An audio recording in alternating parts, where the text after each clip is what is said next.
What if I told you that the weight of your head can contribute greatly to lower back pain, pinched nerves, and even spinal breakdown, but that there's also a simple solution to keep your future back and nerves from crying out in pain every time you move?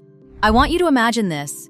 Right now, your head can weigh 60 pounds, not because you ate something weird, because of the angle it's sitting at. Spine researchers found that for every inch your head drifts forward, the load on your neck multiplies, until a 12-pound head is pulling on your spine like a bowling ball. And the wild part? You're doing it right now, reading this. Your head drifts forward. Your shoulders roll in. Your lower back caves into that slouched curve that makes you look like you're evolving backwards instead of forward. And the frustrating part is you don't even notice it happening until your neck stiffens, your shoulders lock up, and your lower back starts complaining. Here's what's actually going on, and more importantly, here's the exact 10-minute routine that reverses it. You don't need a gym or new equipment you don't already own. Stick around, because the fix is a lot simpler than the problem. Why this happens your body is a ruthless efficiency machine. Whatever position you repeat the most becomes the position it optimizes for. Sit hunched for hours, day after day, and your body assumes that's simply who you are now. Some muscles, like your chest and the front of your hips, shorten and tighten. Others, like your lower traps and glutes, quietly clock out and stop firing altogether. This isn't really about the 5 minutes you spend slouched checking your phone. It's about the 8, 9, 10 hours a day your body spends locked in that same forward folded shape. But here's the reassuring part. If your posture adapted into this shape, it can adapt right back out of it. Let's get into the routine. Section 1, Upper Body Reset. Move 1, the overhead pull apart. Grab a towel, resistance band, or broomstick, whatever's within reach. Wide grip, arms straight. Pull it apart to create tension, then slowly raise it overhead and behind your back, only as far as you can control. At the bottom, pull your hands apart even harder. That's what actually opens the front of your shoulders. Reverse it slowly.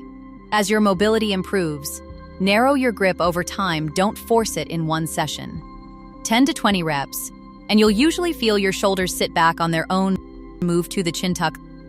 This fixes forward head posture, the one where your head lives 3 inches in front of your body. Finger on your chin, pull it straight back, like you're building the world's most aggressive double chin. Don't nod, don't look down, keep your eyes level and slide straight back. You should feel a stretch at the base of your skull. That's forward head posture losing its grip, 1 rep at a time. Move 3, Cobra. This one does the exact opposite of sitting. Instead of folding you forward, it opens you back up. Lie face down, hands under your shoulders. Squeeze your quads until your knees lift slightly off the floor. Pull your shoulder blades down and back, then lengthen your chest forward and up. You're not pushing yourself up, you're lengthening the spine. Hold for a few slow breaths at the top, then lower with control. 5 to 10 reps. Move 4 wall slides. Stand with your back flat against a wall, no arch, no gap. Slide your arms up along the wall slowly, and you should feel your mid-back switch on. This wakes up your lower traps, the muscles that hold your shoulders down and back, and the first ones to go dormant when you sit too much. 15 to 20 reps, and the upper body routine is done. Section 2, Lower Body Reset. Fixing your shoulders while ignoring your hips is like patching a roof on a crooked house. The lower body carries just as much of the blame. Move 5, Kneeling Hip Flexor Stretch. Tall kneeling position. 1 knee down, 1 foot forward. Glide your hips forward until you feel the stretch at the front of the kneeling hip. Then squeeze the glute on that same side. Don't skip this. It's what tilts your pelvis back into a better position and makes the stretch dramatically more effective. Hold 20 to 30 seconds, 3 rounds per side. Move 6, Glute Bridge. After hours of sitting, your glutes have essentially clocked out. Lie on your back, knees bent, feet flat. Tuck your pelvis by squeezing your abs and glutes first, then drive through your heels and lift using your glutes, not your lower back. Pause and squeeze hard at the top. 2 sets of 10 to 20 reps. Once that feels clean, progress to single leg bridges to iron out left-right imbalances. Move 7, Child's Pose. To finish, let your lower back finally rest. Knees down, arms reaching forward, hips sitting back toward your heels. No forcing, let gravity do the work. Hold 20 to 30 seconds, 3 rounds. Your lower back has been compensating for everything else all day. This is where it gets to clock out too.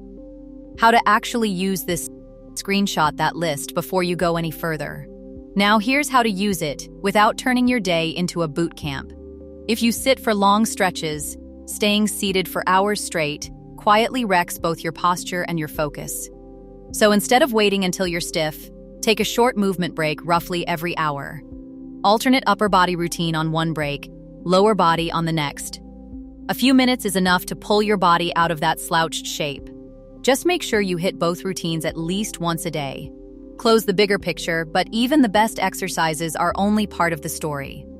Posture isn't fixed by one routine, it's fixed by what you do with your body for the other 23 hours of the day. Move more.